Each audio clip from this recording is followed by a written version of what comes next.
à nous sur ce plateau avec laquelle on va tourner une page sportive. Kim, je me suis fait engueuler par Roger parce que je croise les patounes. Non, je ne t'ai pas engueulé. Il m'accuse. Je dis simplement que il m'accuse d'avoir porté malheur au FC Metz. Le FC Metz, effectivement, qui a une fois encore perdu son match. Absolument, troisième défaite consécutive des Grenats samedi soir face à Troyes sur un score final d'1-0. Un adversaire qu'ils avaient pourtant su dominer en première partie de saison et les occasions. Les Messins en ont eu, puis les Grenats ont retenu leur souffle sur une reprise de volée, puis un corner de Kawi qui trouve la tête de Nian sur la barre, vous le voyez sur ces images. Chez les Troyens, toujours Walter tente sa chance sur un centre de Pelé, repoussé par le gardien messin. Grand-Cyr reprend également un coup franc de l'épaule et c'est la barre qui vient sauver une nouvelle fois le FC Metz. En seconde période, Metz se crée une nouvelle opportunité. Avec ce caviar délivré par Nolan Roux à Florent Mollet qui rate le cadre. Finalement, Metz se fait punir à la 87e minute. Mathieu Desplagnes se joue de Niakate et Sarnian, dont la frappe offre la victoire à l'Estac. Alors évidemment, après ce nouvel échec, les hommes de Frédéric Hintz vont encore plus compromettre leur chance de se maintenir parmi l'élite. On écoute tout de suite la réaction de l'entraîneur messin à l'issue de la rencontre. Des illusions, c'est pas le mot, c'est une très grosse déception, ça c'est évident. Je pense qu'on s'était donné les moyens de gagner ce match, vu le nombre d'occasions que l'on se procure. Voilà, le scénario est cruel. Voilà. Je remercie les supporters de nous avoir accompagnés et de nous avoir soutenus de la manière dont ils l'ont fait. Et c'était quelque chose de très important. On regrette tous de ne pas pouvoir partager une joie avec eux ce soir. On a été mis en difficulté sur les coups de pied arrêtés. Ils ont eu quelques contres. Au niveau des occasions franches, je pense que c'est équilibré. Voilà, après, on en a. En deuxième mi-temps, on en a peut-être plus. Voilà, c'est une déception, mais demain il fera jour et puis on va retravailler pour mieux repartir. Mieux repartir, c'est évidemment ce qu'on souhaite aux Messins qui sont toujours bons derniers du championnat. 18 points les séparent du barragiste. Prochain match contre Guingamp, ce sera samedi pour la 27e journée de Ligue 1. Et on en saura plus ce soir dans le Graouli Mag avec Vianney aux commandes puisque Arnaud est en train de buller en ce moment. Tout à fait, et c'est Julien Carcia, l'attaquant de 31 ans qui évolue au CSO Amnéville qui sera présent. Il est passé pour tester un petit peu ta il était à Sochaux. Exactement, Sochaux, Auxerre et Lorient.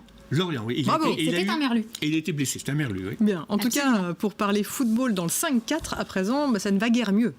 Effectivement, la SNL a enregistré également une défaite vendredi soir face à un concurrent direct au maintien, Bourg-en-Bresse. Les anciens se sont inclinés 3-2 face à une équipe pourtant réduite à 10. Et pendant une heure, Nancy est donc 17e du classement.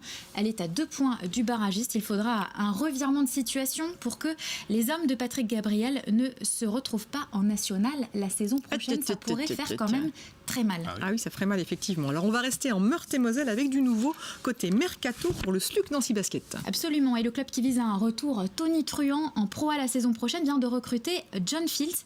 Le pivot de 29 ans vient remplacer Ivan Aska en sursis depuis quelques semaines. L'Américain a une solide expérience puisqu'il est passé par des clubs français, allemands, belges, tchèques et plus récemment grecs. Les Nancéens le verront très probablement s'illustrer le 3 mars prochain pour... à l'occasion d'un match contre Fos-Provence. Je rappelle que le SLUC occupe pour le moment la 7e place du classement provisoire en Pro B. Et puis il y en a pour lesquels il n'est pas nécessaire de croiser les patounes, Roger. Oui. Ce sont les Dragons. Ben oui, elles gagnent tout. Ben oui. Mais c'est peut-être parce que tu croises pas, justement. Oh, n'importe quoi. Les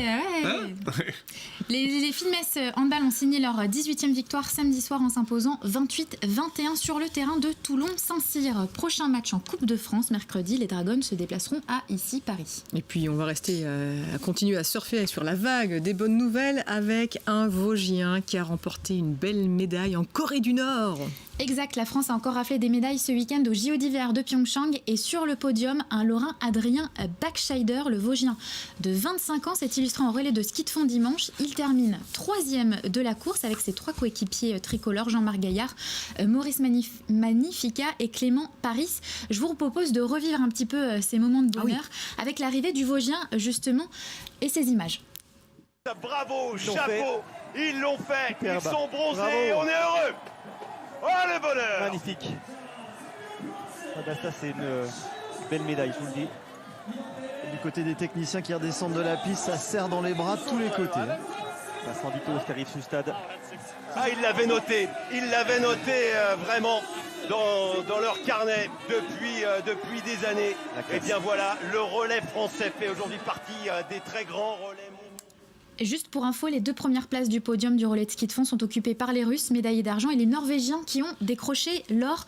Demain, ce sera la 11e journée des Jeux Olympiques et on croise évidemment, ou pas, les patous pour les sportifs tricolores qui sont encore dans la course. Tu vas pas t'y mettre Non, je aussi. ne mets pas. Oui. On croise les orteils, on va changer. On dit bonjour à la maman de Max Schneider, c'est Odile. D'accord. On dit Bonjour Odile. Bonjour Odile. Et bravo pour votre fiston. Merci beaucoup.